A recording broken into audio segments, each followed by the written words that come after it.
Si tu n'as pas de temps à consacrer à ton animal, prends un chat plutôt qu'un chien. Un chat, c'est facile, c'est indépendant.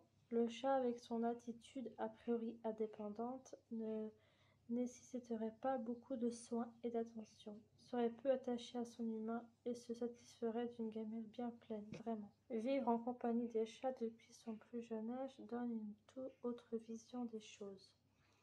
Oui, un chat peut être proche, voire très proche de son propriétaire. Oui, il est possible d'avoir une communication avec son chat et des interactions interespèces très fortes. Oui, on peut promener son chat en laisse, lui apprendre des petits tours. On est donc assez loin de l'image du chat de ferme rentrant au foyer juste pour avaler son repas avant de repartir chasser la souris ou se prélasser au soleil, loin des humains. Mais pouvons-nous affirmer que pour rendre un chat heureux, il suffit d'assouvir des besoins primaires, avoir à manger et à boire? N'est-ce pas finalement un peu plus compliqué de satisfaire cette petite boule de poil? Même si au final ce n'est pas bien sorcier, avec un peu d'écoute et d'attention ainsi que quelques petites astuces, vous verrez qu'il n'est pas nécessaire de passer un doctorat en éthologie féline. Appliquez pour rendre votre chat heureux. Et si nouer une belle relation avec votre chat fauve demande du temps, il reste au chat un avantage par rapport à son homologue canidé. Pas besoin de le sortir quotidiennement et par tous les temps pour le rendre heureux. Mais en quoi est-ce si important de se soucier du bonheur de son chat? Le chat de ferme cité en exemple un peu plus haut ne semble pas bien à plaindre. Il vit sa vie de chat et paraît fort s'accommoder du peu d'interaction avec sa famille d'humains. Là où la question se pose davantage, c'est pour nos chats des villes. Nos compagnons d'appartement, de pavillon, nos fauves de salon devenus civilisés, tous ces chats tant aimés, choyés, et qui ont pourtant une vie quotidienne très monotone. Il passe son temps à manger, il ne fait que dormir. Ce sont en fait autant de petits signaux d'alerte. Notre fauve adoré souffre en effet de cette vie ronronnante, mais discrètement. Ce mal-être va se traduire de façon différente selon les individus, chaque chat ayant une façon propre de réagir à ce manque d'interaction avec ses besoins de chat. Certains vont être stressés et avoir des problèmes psychologiques, d'autres vont devenir obèses, certains vont être hyperactifs, d'autres au contraire renfermés. Si votre chat présente des troubles du comportement, il est pratiquement sûr, une fois la raison médicale écartée, qu'un mal-être est à l'origine. Mais pas de panique. À chaque problème, sa solution. Et vous ne seriez pas obligé de troquer votre 2 pièces parisien contre une ferme beauceronne pour y remédier. Cet ouvrage vous propose quelques clés afin de mieux comprendre les besoins de votre chat et des astuces pour y répondre autant que possible. Vous découvrirez notamment ce qu'il faut faire avant d'aller le chercher et les premiers jours, la manière dont il fonctionne et parle. Comment aménager votre intérieur pour qu'il soit bien dans ses pattes? Quoi lui donner et ne pas lui donner à manger? Comment le laisser sortir en toute sécurité? La manière de lui présenter congénère et humain. La bonne façon de le soigner et de l'occuper par des jeux, mais aussi l'apprentissage de différents tours. Bref, vous découvrirez comment tout faire pour le rendre heureux. Si vous rencontrez des problèmes de comportement avec votre chat, que des conseils de base ou des astuces ne suffisent pas à faire disparaître, faites-vous accompagner par un comportementaliste qui pourra compléter les conseils dispensés ici et adapter ces recommandations à votre mode de votre cadre de vie.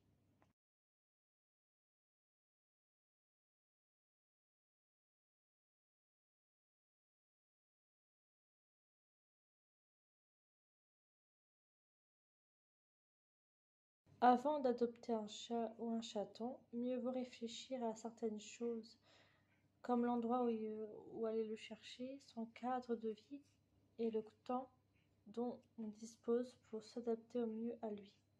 Bien réfléchir à tous les aspects de cette adoption permettra d'éviter un abandon qui ne ferait que grossir le nombre des animaux laissés chaque année, mais aussi certains troubles du comportement que peut connaître un chat.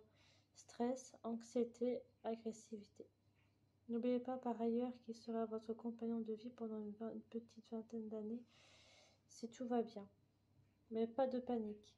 Un chat peut être aussi heureux en studio qu'en maison, avec un humain disponible à temps plein comme avec des humains pris par leur travail.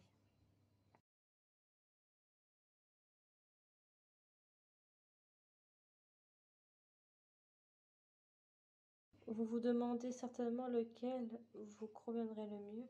Question. Tout à fait légitime, bien que la personnalité du chat ne soit pas complètement influencée par son genre. Aussi bien que votre cœur puisse pencher soit pour un mâle, soit pour une femelle.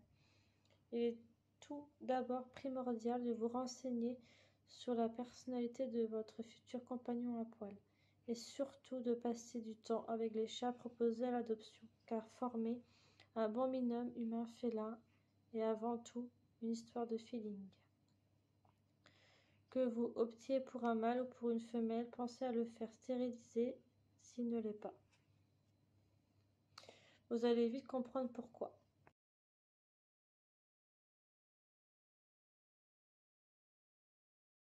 Une chatte aura tendance à être un peu moins collante qu'un mâle, mais il existe de parfaits petits contre-exemples velus. En revanche, une femelle aura l'instinct de chasse beaucoup plus développé qu'un mâle. Si vous vivez en maison, préparez-vous à recevoir régulièrement des cadeaux pas très ragoûtants, pour un humain, du moins. Une chatte non stérilisée aura des chaleurs qui se traduiront par des miaulements intempestifs, à toute heure, du jour et de la nuit. Elle risque aussi de sortir ou de se sauver pour aller rejoindre un Roméo, quitte à prendre des risques pour sa vie si elle arrive à le rencontrer. Elle donnera des portées de plusieurs chatons, qu'il vous faudra placer, faute de pouvoir tous les garder. Bref, une chatte non stérilisée, ce n'est pas du tout repos.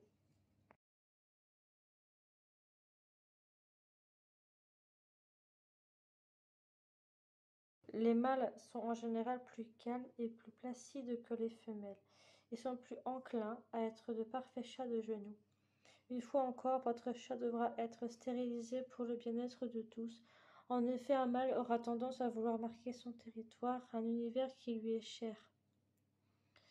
Cela englobe votre lierre et vos rosiers, mais malheureusement très souvent aussi vos rideaux ou les coins du lit. Par ailleurs, un matou sera beaucoup plus indicatif avec ses congénères, il rentrera souvent avec des bobos et parfois des abcès, qui nécessiteront l'intervention du vétérinaire. Il sera aussi moins amical avec les autres animaux du foyer.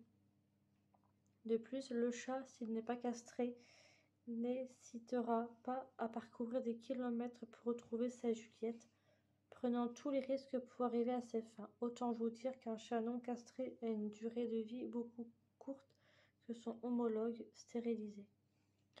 Vous l'aurez compris, chat ou chatte, peu importe, du moment qu'ils sont stérilisés et qu'il y a une compatibilité d'humeur entre vous.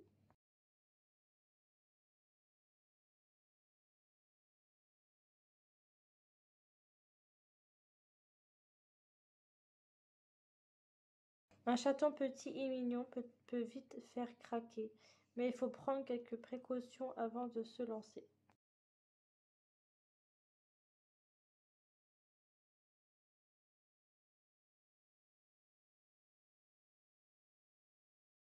En animalerie, outre le prix plus élevé, vous ignorez tout du passé du chaton, la localisation de l'élevage, les conditions dans lesquelles il a passé ses premiers mois, son état de santé. Rendez-vous plutôt chez un éleveur professionnel qui orientera votre choix chez votre vétérinaire, toujours source de conseils et de chats à placer. Et dans les associations locales de protection animale, ce sont en effet tous de vrais professionnels qui sauront vous conseiller le chaton en parfaite éducation avec votre mode de vie. Et surtout, vous serez ainsi davantage assuré qu'il a eu un développement et une socialisation réussie. Choisir un chaton, c'est opter pour des responsabilités accrues. Comme tout bébé qui découvre et apprend, un chaton fera beaucoup de bêtises qui ne vous feront pas toujours rire malgré son air adorable de boule de poil innocente. Il faut vous y préparer. Pour cela, pensez avant d'aller le chercher à aménager son environnement. Ranger hors de portée les objets fragiles, lourds, dangereux ou toxiques. Décrocher les voyages fragiles, condamner tous les passages où il pourrait se retrouver coincé sous un meuble lourd derrière un appareil électroménager. Soyez également conscient, si vous choisissez d'adopter un chaton, que vous y devoir jouer avec lui 2 fois plus qu'avec un chat adulte. Un chaton, en effet, a besoin d'être davantage stimulé. Alors préparez-vous à jouer avec une ficelle pendant des heures. N'adoptez pas de chat ayant moins de 2 mois. Il ne sera pas sevré. Le sevrage se situe vers la 12e semaine, pas avant. L'idéal est d'adopter un chaton d'au moins 3 mois. Sachez que jusqu'à ces 2 ans, vous aurez un très jeune chat.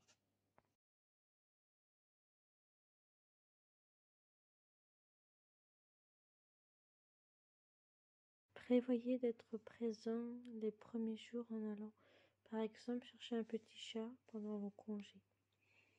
Un chaton de 3 mois ne doit en effet pas être laissé seul plus de 5 heures d'affilée, et encore plus dans un environnement qu'il ne connaît pas. Vous lui éviterez ainsi une grosse frayeur et pourrez poser les bases d'une relation homme-chat solide et complice. Vous deviendrez son bipède référent et vous allez pouvoir découvrir son caractère. Il est turbulent ou au contraire plutôt du genre pantouflard. Est-ce un futur explorateur de contrées sauvages ou un introverti? Ce moment que vous passerez avec votre petite boule de poil vous sera utile pour identifier les aptitudes que vous devriez adopter pour communiquer de façon intelligible avec lui.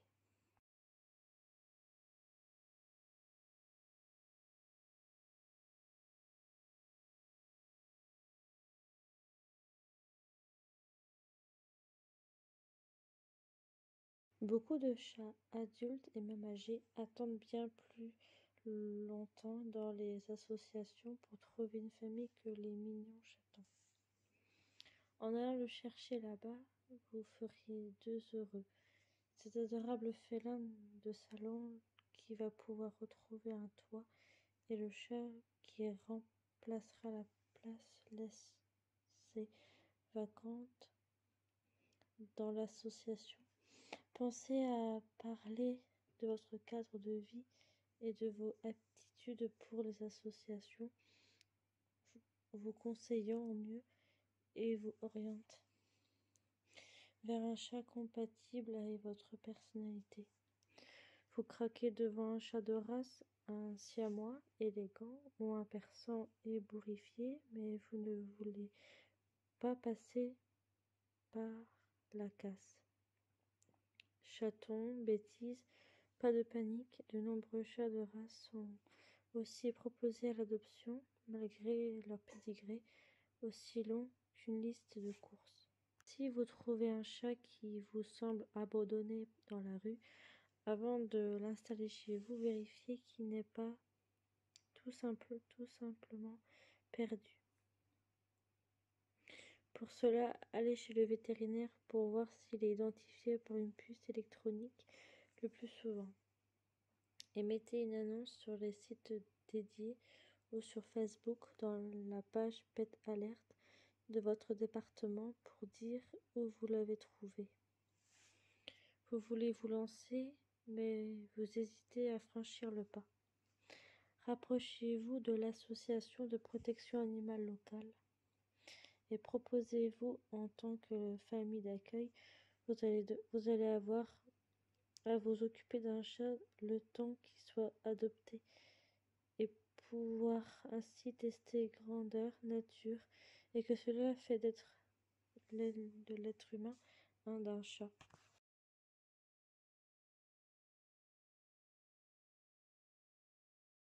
Si vous choisissez d'adopter un chat adulte, soyez conscient qu'il aura un passé, qu'il aura peut-être connu des traumatismes et que vous devriez faire preuve de patience et de douceur.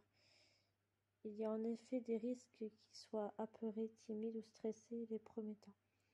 Vous devriez donc tout faire pour qu'il vous adopte. Oui, cela marche dans les deux sens.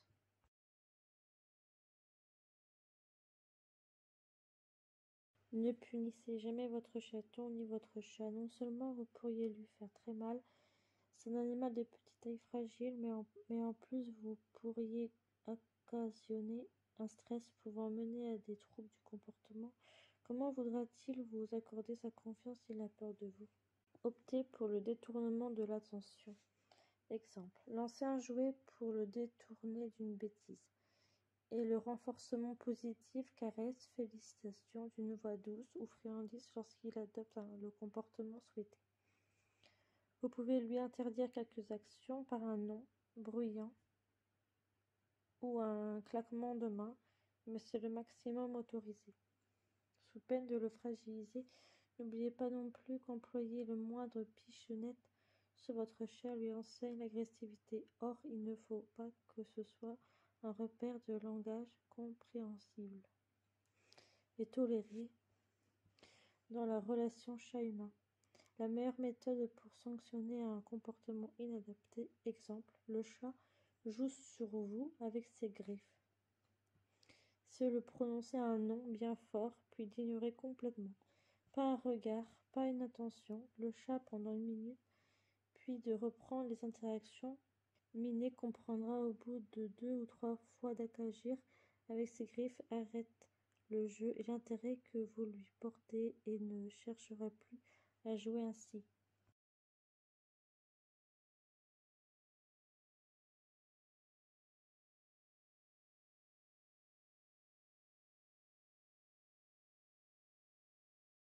Si vous avez déjà un ou plusieurs chats que vous prévoyez d'en adopter un autre, faites très attention au moment des présentations. Surtout ne tenez pas le nouvel arrivant dans vos bras quand vous arrivez pour le montrer aux autres. Suivez les conseils donnés. Préparez également tout dans la maison pour que chaque chat ait son appartement.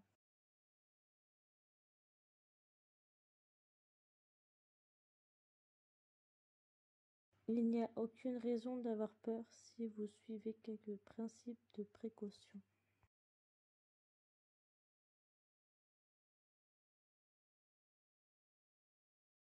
Prévoyez aussi un petit budget qui comprend les frais d'adoption, environ 150 € pour une adoption à la SPA. La stérilisation, environ 100 €, un peu moins pour un mâle, un peu plus pour une femelle. L'identification par la puce, 70 € et les premiers vaccins, environ 100 €. Sachez que la quasi-totalité des associations englobent la stérilisation, l'identification et la primo-vaccination. Dans les frais d'adoption, pas besoin d'hypothéquer votre maison pour acquérir votre petit fauve. Pour le budget mensuel, comptez 40 € pour la nourriture de bonne qualité, moins de 10 € par mois pour la litière, soit 50 € mensuels pour les frais récurrents. En retour, vous auriez de l'amour à foison.